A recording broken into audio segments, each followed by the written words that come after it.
Good morning to everyone.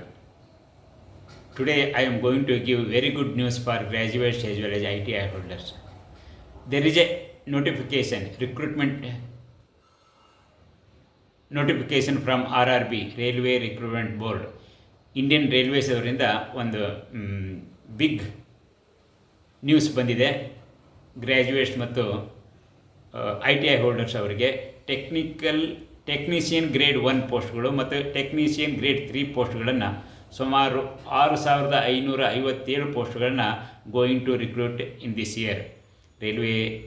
RRB railway recruitment ಬೋರ್ಡ್ನವರು 6557 grade 1 technician ಪೋಸ್ಟ್ಗಳನ್ನು ಮತ್ತು ಗ್ರೇಡ್ 3 ಟೆಕ್ನಿಷಿಯನ್ ಪೋಸ್ಟ್ಗಳನ್ನು ರಿಟರ್ನ್ ಟೆಸ್ಟ್ ಮುಖಾಂತರ ರಿಕ್ರೂಟ್ಮೆಂಟ್ ಮಾಡುವವರಿದ್ದಾರೆ. ಅದಕ್ಕಾಗಿ ಅವರು ಹೂ ಆರ್ ಎಲಿಜಿಬಲ್ ಅವರಿಂದ ಅಪ್ಲಿಕೇಶನ್ ಕರೆದಿದ್ದಾರೆ.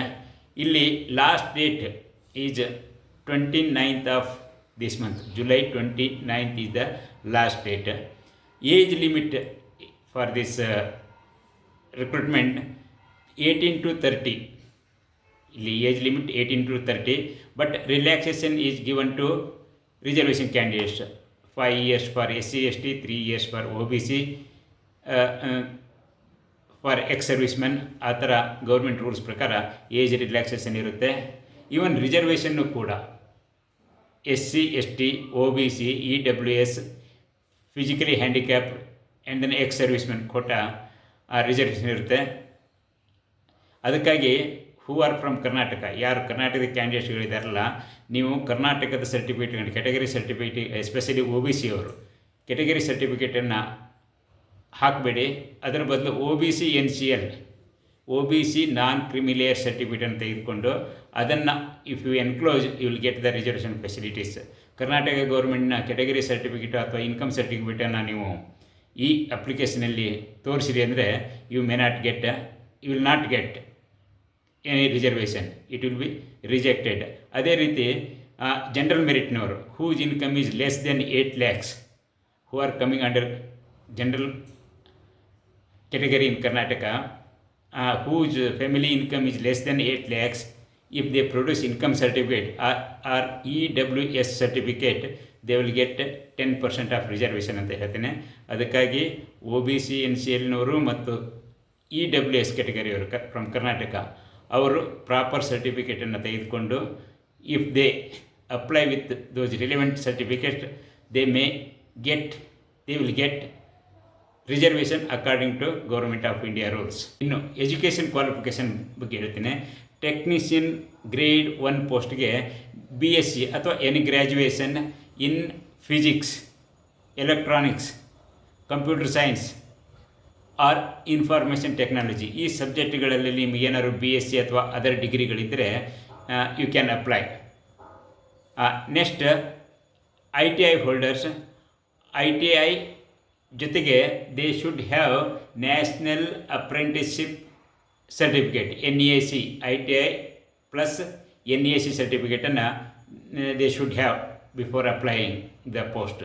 ಅವರು ಅಪ್ಲೈ ಮಾಡಿದರೆ ನೀವು with these are the minimum qualification for the post. ಇನ್ನು ಹೌ ಟು ಅಪ್ಲೈ, ಇನ್ನು ಹೇಗೆ ಅಪ್ಲೈ ಮಾಡೋದನ್ನು ನೀವು RRB ವೆಬ್ಸೈಟಿಗೆ ಹೋಗಿ ಆನ್ಲೈನ್ ಅಪ್ಲಿಕೇಶನನ್ನು ಫಿಲಪ್ ಮಾಡಿ, ಏನೇನು ಇನ್ಫಾರ್ಮೇಷನ್ ಕೇಳ್ತಾರಲ್ಲ ಪ್ರಾಪರ್ ಇನ್ಫಾರ್ಮೇಷನ್ ಕೊಟ್ಟು, ಅದಕ್ಕೆ ನಿಮ್ಮ Aadhaar card is the main source of information. ಅಂದರೆ ನಿಮ್ಮ ಸರ್ಟಿಫಿಕೇಟ್ಗಳು ಇರುವಂಥ ಇನ್ಫಾರ್ಮೇಷನ್ನು ಮತ್ತು ಆಧಾರ್ ಕಾರ್ಡ್ನಲ್ಲಿ ಸೇಮ್ ಇರಬೇಕು, ಯಾವುದೇ ಸ್ಪೆಲ್ಲಿಂಗ್ಗಳು ವ್ಯತ್ಯಾಸ ಇರಬಾರ್ದು, ಡೇಟ್ ಆಫ್ ಬರ್ತು ಮುಂತಾದವು ಏನು ಡಿಫ್ರೆನ್ಸ್ ಇರಬಾರ್ದು. ಅದಕ್ಕಾಗಿ ಕರೆಕ್ಟ್ ಮಾಡ್ಕೊಳ್ಳಿ before applying. Aadhaar card is the main source of information. Aadhaar ಕಾರ್ಡಿನಂತಲೇ ನೀವು ಅಪ್ಲಿಕೇಶನನ್ನು ಫಿಲಪ್ ಮಾಡಿ ಅಂತ ಕೇಳ್ಕೊಳ್ತೇನೆ. ಇನ್ನು ಇಲ್ಲಿ fees 250 rupees for SC ST, EWS, women ಮತ್ತು ಎಕ್ಸ್ ಸರ್ವಿಸ್ಮೆನ್, 250 ರೂಪಾಯಿ ಇವರುಗಳಿಗಾದರೆ 500 rupees other candidates, general candidates, OBC candidates ಇವರಿಗೆಲ್ಲ 500 ರೂಪಾಯಿ. ಆ 500 ರೂಪಾಯಿಗಳಲ್ಲಿ 400 rupees ವಿಲ್ ಬಿ ರಿಫಂಡಬಲ್. ಇಲ್ಲಿ you will get it around 400 rupees after the exam or after the test are whatever, you will get it back. Next ನಾನು ಈಗಾಗಲೇ ಹೇಳಿದೆ, even ಕನ್ನಡದಲ್ಲಿ ಕೂಡ ಈ ಎಕ್ಸಾಮನ್ನು ಕಂಡಕ್ಟ್ ಮಾಡ್ತಿದ್ದಾರೆ. ಅದಕ್ಕಾಗಿ ಕರ್ನಾಟಕದ ITI ಹುಡುಗರು ಜಾಸ್ತಿ ಅಪ್ಲೈ ಮಾಡಬೇಕು. I don't know what is the reason. Many candidates, many students from Karnataka, they never apply for central government jobs, railway jobs and banking recruitment. ಅದಕ್ಕಾಗಿ ಈ ಒಂದು ಕನ್ನಡದಲ್ಲಿಯೂ ಟೆಸ್ಟ್ ಇರೋದರಿಂದ ಅಥವಾ ಪೋಸ್ಟ್ಗಳು ಜಾಸ್ತಿ ಇರುವುದರಿಂದ, ಇವನ್ ಪೋಸ್ಟಿಂಗ್ ಆಲ್ಸೋ ಇನ್ ಕರ್ನಾಟಕದಲ್ಲೇ ಆಗುವುದರಿಂದ ನೀವೆಲ್ಲರೂ ಅಪ್ಲೈ ಮಾಡಿ ಅಂತ ಹೇಳಲಿಕ್ಕೆ ಇಷ್ಟಪಡ್ತೇನೆ. ನೆಕ್ಸ್ಟ್, ಇಲ್ಲಿ 13 ಭಾಷೆಗಳಲ್ಲಿ ಈ ಟೆಸ್ಟನ್ನು ಕಂಡಕ್ಟ್ ಮಾಡ್ತಾರೆ. ಅದರಲ್ಲಿ ಕನ್ನಡನೂ ಒಂದು. Karnataka students they can write either in English or Kannada. Advantage is there. ಅದಕ್ಕಾಗಿ ಕರ್ನಾಟಕದವರು ಹೆಚ್ಚು ಅಪ್ಲೈ ಮಾಡಿ ಹೆಚ್ಚು ಪ್ರಯತ್ನ ಪಡಿ ಅಂತ ಹೇಳ್ತಾ ಇದ್ದೇನೆ. ನೆಕ್ಸ್ಟ್, ಎಕ್ಸಾಮ್ ಸಿಲೆಬಸ್ ಬಗ್ಗೆ ಮಾತಾಡೋಣ. ಇಲ್ಲಿ ಪಠ್ಯಕ್ರಮ ಹೇಗಿರುತ್ತೆ ಅಂತ ಹೇಳಿ ನಾನು ಈಗಾಗಲೇ ಹೇಳಿದೆ ನಿಮಗೆ. There will be written test or exam for both the post, grade 1 technician post and grade 3 technician post also. ಗ್ರ್ಯಾಜುಯೇಟ್ಸ್ಗಳಿಗೆ ವಾಟ್ ಈಸ್ ದ ಸಿಲೆಬಸ್ ಅನ್ನೋದನ್ನು ನೋಡೋಣ.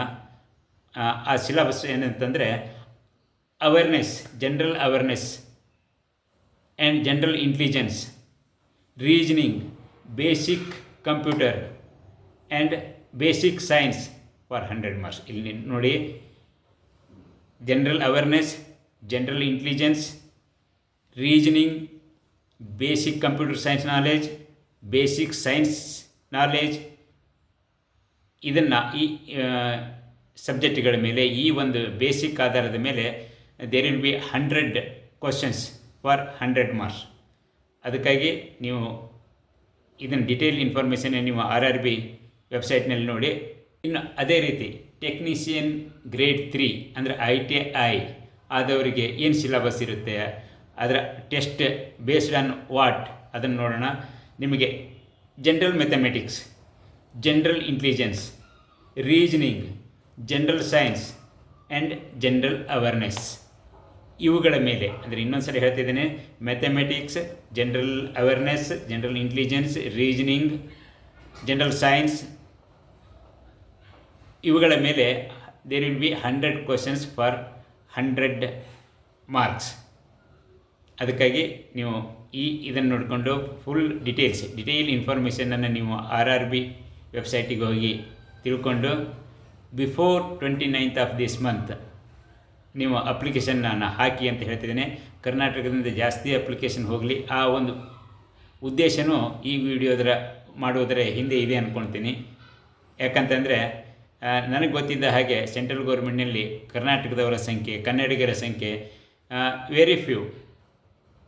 ಅದಕ್ಕಾಗಿ ಈ ಜಾಸ್ತಿ ಜನ ಅಪ್ಲೈ ಮಾಡಿದರೆ, if more application go, there will be chance of getting some peoples. ಅದಕ್ಕಾಗಿ ಎಲ್ಲರೂ ಅಪ್ಲಿಕೇಶನ್ ಹಾಕಿ ಎಕ್ಸಾಮನ್ನು ತಯಾರಿ ಮಾಡಿಕೊಂಡು ಎಕ್ಸಾಮ್ ಬರೆಯುತ್ತೆ ಹೇಳ್ತಾ ನಾನು ಈ ವಿಡಿಯೋನ ಮುಗಿಸ್ತಾ ಇದ್ದೀನಿ. Thank you very much for watching.